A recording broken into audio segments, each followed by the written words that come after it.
আমরা এখানে আপনাদের জানাতে এসেছি যে আমাদের সবার জন্য খুব শিগগিরই বড় পরিবর্তন আসছে। আর তার মানে আমি যখন বলছি বড় পরিবর্তন, তার মানে হচ্ছে সম্পদ, স্বাস্থ্য, সাফল্য, ভালোবাসা, আবেগ। এই কোম্পানিটাই আমাদের এসব দিচ্ছে। এই কোম্পানিটাই আমাদের এসব সুযোগ দিচ্ছে। আর আপনাদের সবার মাধ্যমে আমরা এই খবর ছড়িয়ে যেতে থাকবো। আমি থামবো না। তাই অনপাসিভ আমাকে সেই প্ল্যাটফর্মটা দিয়েছে।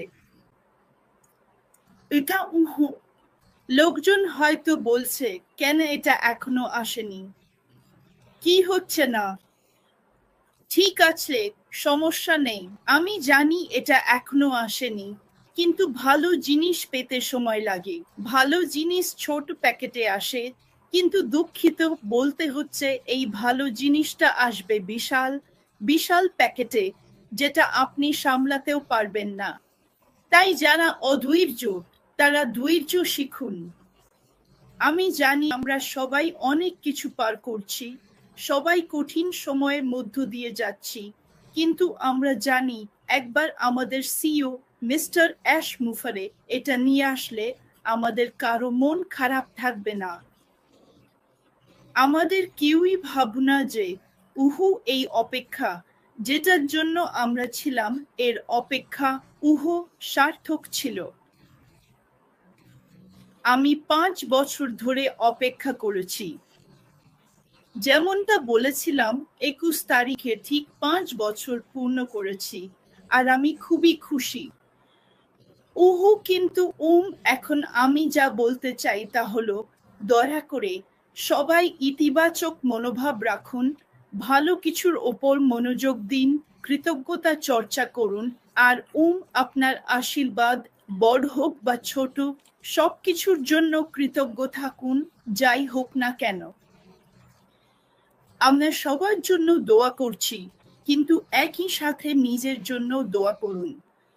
আপনাকে এই বিশ্বাস রাখতে হবে যে হ্যাঁ, ঈশ্বর আমার সাথে আছেন, কারণ যদি ঈশ্বর আমার সাথে থাকেন, তাহলে আমার বিরুদ্ধে কে থাকতে পারে?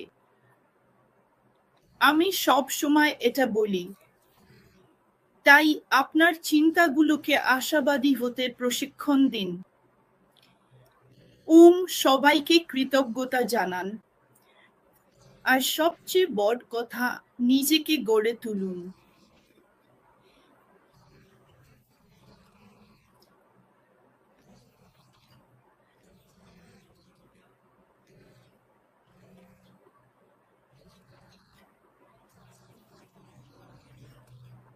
কিন্তু যেটা তাকে এই অবস্থা থেকে বের করে আনছে, সেটা কিছুই নয়, শুধু প্রার্থনা। তাই একে অপরের জন্য প্রার্থনা করুন, একে অপরকে সাহস দিন, এবং আপনি যা কিছু করেন সবকিছুতেই ইতিবাচক থাকুন। আপনি যা করছেন মন থেকে করুন। ঝগড়া করার দরকার নেই, কিছু বলারও দরকার নেই।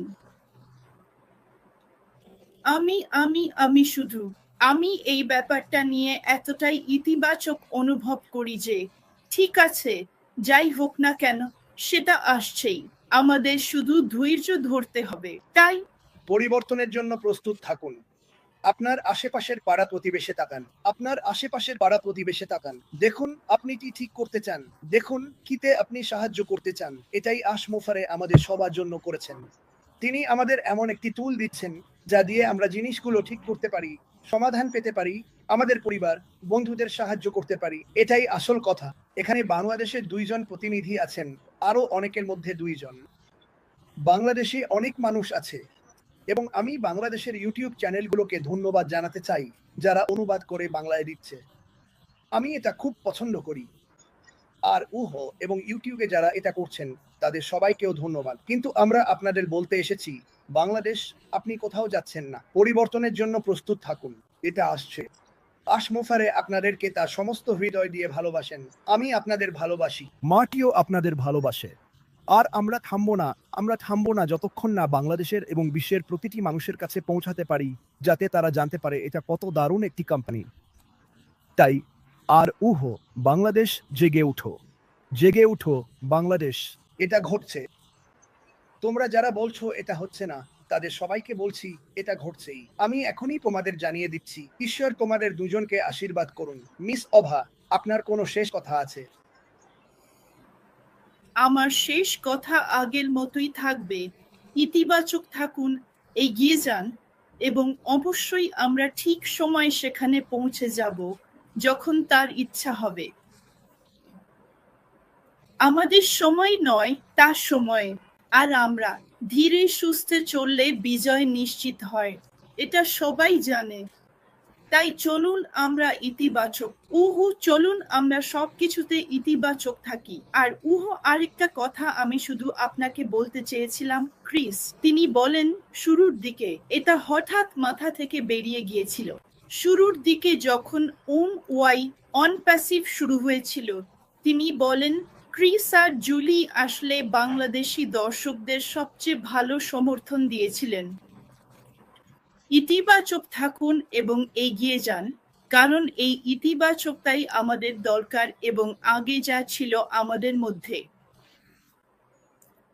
সেই কথাটা মনে রাখুন এবং এগিয়ে যান, কারণ কিছু নিন্দুক যারা চলে গিয়েছিল তারা